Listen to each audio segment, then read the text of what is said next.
नमस्ते। आगलागीको घटनाहरू बढ्दै गएको छ। यसले भौतिक क्षति गर्ने, पर्यावरणीय क्षति गर्ने विषय छँदैछ। अब हामी आज चाहिँ यसको मानवीय पक्षमा हुने क्षतिको विषयमा छलफल गरौँ। पक्कै पनि हामीले घरमा काम गर्दै गर्दा अलिअलि भए पनि पोलेको अनुभव त गरेकै छौँ। हामीलाई के कुराको जानकारी हुन आवश्यक छ भने हामीलाई आगोले, केमिकलले अथवा तातो पानीले जेसुकैले पोलेको भए पनि यसको गम्भीरताका आधारमा हामी यसको गम्भीरतालाई 3 चरणमा विभाजन गरेर अध्ययन गर्न सक्छौँ। First degree burn, second degree burn र थर्ड डिग्री बर्न भनेर बर्नको डिग्रीको हिसाबले 3 तहमा हामी छलफल गरेर यसको गम्भीरतालाई निर्धारण गर्न सक्छौँ।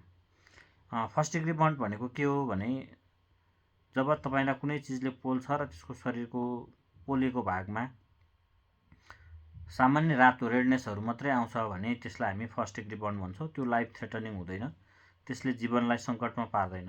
तर सेकेन्ड डिग्री बर्न भनेको जब पोलेको ठाउँमा ब्लिस्टरहरू, फोकाहरू उठ्न सुरु गर्छ भने त्यो सेकेन्ड डिग्री बर्न हो।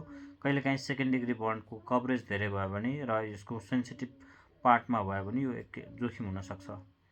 र थर्ड डिग्री बर्न भनेको यो फेरि ब्लिस्टरको लेभलभन्दा माथि जब अलिक बढी डढेर सतहभन्दा भित्रसम्म पोल्छ र डढ्छ भने आगोले पोल्छ अथवा कुनै चिजले पोल्छ भने त्यो थर्ड डिग्री बर्न हो।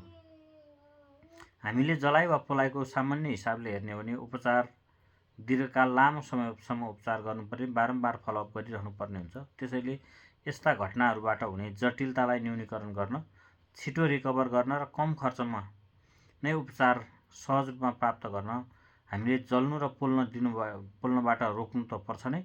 यदि बाइचान्स यस्ता घटनाहरू भइहाल्यो भने प्राथमिक उपचार गरेर त्यसलाई न्यूनीकरण गर्न सकिन्छ।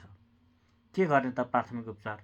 सामान्य हाम्रो अभ्यासमा विभिन्न खालका क्षेत्रगत अभ्यासहरू रहेको पाइन्छ। कसैले आलु, टमाटरहरू काटेर दल्ने भन्नुहुन्छ, कसैले टुथपेस्ट लगाउने भन्नुहुन्छ, कसैले एलोभेरा लगाउने भन्नुहुन्छ। तर सामान्यतया यसरी आगोले अथवा कुनै कुराले पोलेको ठाउँमा यस्ता चिजहरू प्रयोग गर्दै आएको भए पनि योभन्दा सफल र प्रभावकारी प्राथमिक उपचारको नतिजा चाहिँ बगेको पानी नै हो।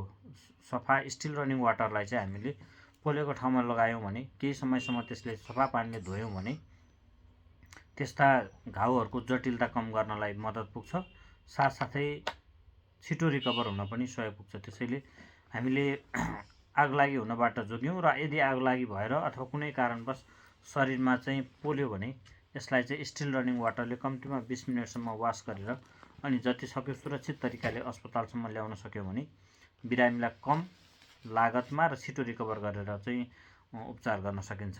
धन्यवाद।